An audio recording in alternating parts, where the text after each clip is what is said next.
The Arabian Nights, the Sultan and his vow. It is written in the chronicles of the Sasanian monarchs that there once lived an illustrious prince, beloved by his own subjects for his wisdom and his prudence, and feared by his enemies for his courage, and for the hardy and well-disciplined army of which he was the leader. This prince had two sons, the elder called Shahryar and the younger Shahzaman, both equally good and deserving of praise. When the old king died at the end of a long and glorious reign, Shahryar, his oldest son, ascended the throne and reigned in his stead. Shahzaman, however, was not in the least envious, and a friendly contest soon arose between the two brothers as to which could best promote the happiness of the other. Shahzaman did all he could to show his loyalty and affection, while the new Sultan loaded his brother with all possible honors, and in order that he might in some degree share the Sultan's power and wealth, bestowed on him the kingdom of Great Tartary. Shahzaman immediately went to take possession of the empire allotted him, and fixed his residence at Samarkand, the chief city. After a separation of 10 years, Shahryar so ardently desired to see his brother that he sent his first vizier with a splendid embassy to invite him to revisit his court. As soon as Shahzaman was informed of the approach of the vizier, he went out to meet him with all his ministers in most magnificent dress, and inquired after the health of the Sultan, his brother. Having replied to these affectionate inquiries, the vizier told the purpose of his coming. Shahzaman, who was much affected at the kindness and recollection of his brother, then addressed the vizier in these words: "Sage vizier, the Sultan, my brother, does me too much honor.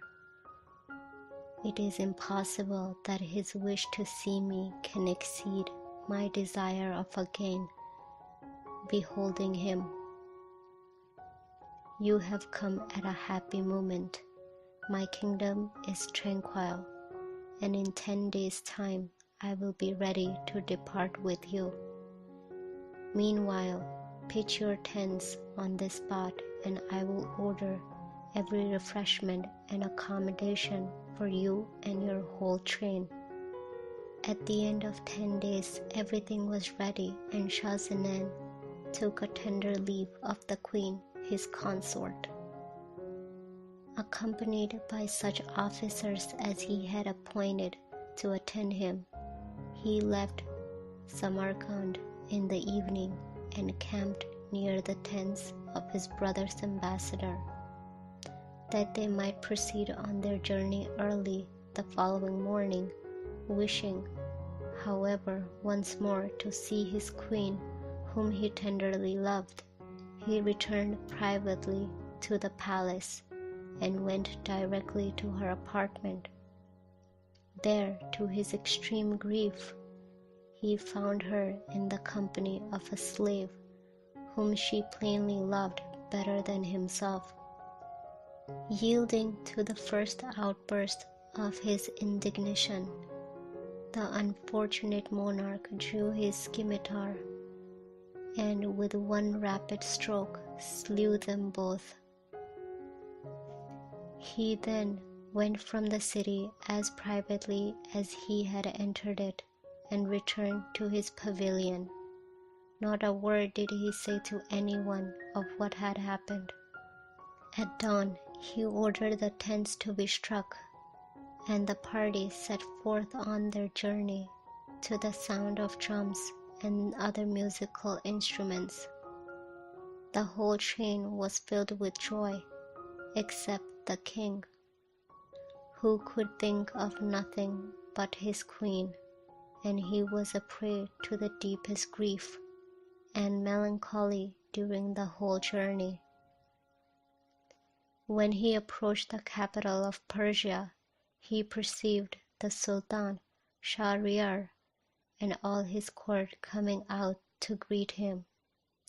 As soon as the parties met, the two brothers alighted and embraced each other, and after 1,000 expressions of regard, remounted and entered the city amid the shouts of the multitude. The Sultan there conducted the king, his brother, to a palace which had been prepared for him. This palace communicated by a garden with the Sultan's own, and was even more magnificent, as it was the spot where all the fetes and splendid entertainment of the court were given. Shahryar left the king of Tartary in order that he might bathe and change his dress. But immediately on his return from the bath, went to him again. They seated themselves on a sofa and conversed till supper time. After so long a separation, they seemed even more united by affection than by blood.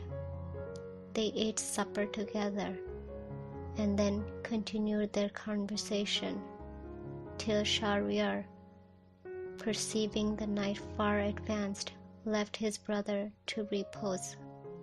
The unfortunate Shahzaman retired to his couch, but if in the presence of the Sultan, he had for a while forgotten his grief, it now returned with double force. Every circumstance of the queen's death arose to his mind and kept him awake, and left such a look of sorrow on his face that the next morning the Sultan could not fail to notice it. He did all in his power to show his continued love and affection, and sought to amuse his brother with the most splendid entertainments, but the gayest fetes served only to increase Shahzaman's melancholy. One morning, when the Shahryar had given orders for a grand hunting party at the distance of 2 days' journey from the city, Shahzaman requested permission to remain in his palace on account of slight illness. The Sultan, wishing to please him, consented, but he himself went with all his court to partake of the sport. The king of Tartary was no sooner alone than he shut himself up in his apartment and gave way to his sorrow. But as he sat thus grieving at the open window, looking out upon the beautiful garden of the palace, he suddenly saw the Sultana, the beloved wife of his brother, meet a man in the garden with whom she held an affectionate conversation. Upon witnessing this interview, Shahzaman determined that he would no longer give way to such inconsolable grief for a misfortune which came to other husbands as well as to himself. He ordered supper to be brought, and ate with a better appetite than he had before done since leaving Samarkand. He even enjoyed the fine concert performed while he sat at table. Shahryar returned from the hunt at the close of the second day, and was delighted at the change which he soon found had taken place in his brother. He urged him to explain the cause of his former depression and of his present joy. The king of Tartary, feeling it his duty to obey his suzerain lord, related the story of his wife's misconduct and of the severe punishment which he had visited on her. Shahryar expressed his full approval of his brother's conduct. "I own," he said, "had I been in your place, I should have been less easily satisfied. I should not have been contented to take away the life of one woman, but should have sacrificed 1,000 to my resentment. Your fate surely is most singular, since, however, it has pleased God to afford you consolation, which, I am sure, is as well founded as your grief. Inform me, I beg, of that also." Shah-Zaman was very reluctant to relate what he had seen, but at last yielded to the urgent commands and entreaties of his brother, and told him of the faithlessness of his own queen. At this unexpected news, the rage and grief of Shahryar knew no bounds.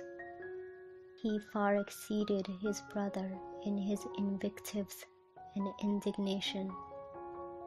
Not only did he sentence to the death his unhappy sultana, but bound himself by a solemn vow that immediately on the departure of the king his brother, he would marry a new queen every night and command her to be strangled in the morning.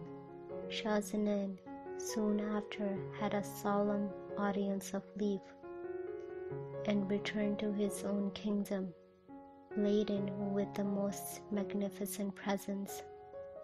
When Shah-Zaman was gone, the Sultan began to carry out his unhappy oath. Every night he married the daughter of someone of his subjects, and the next morning she was ordered out and put to death. It was the duty of the Grand Vizier to execute these commands of the Sultans, and revolting as they were to him, he was obliged to submit or lose his own head. The report of this unexampled inhumanity spread a panic of consternation throughout the city. Instead of the praises and blessings with which, until now, they had loaded their monarch, the Grand Vizier had two daughters, the elder of whom was called Scheherazade and the younger Dinarzade. Scheherazade was possessed of a remarkable degree of courage. She had read much and had so good a memory that she never forgot anything she had once read or heard. Her beauty was equaled only by her virtuous disposition. The vizier was passionately fond of her. One day, as they were talking together, she made the astonishing request that she might have the honor of becoming the Sultan's bride.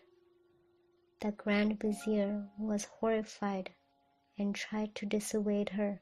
He pointed out the fearful penalty attached to the favor she sought.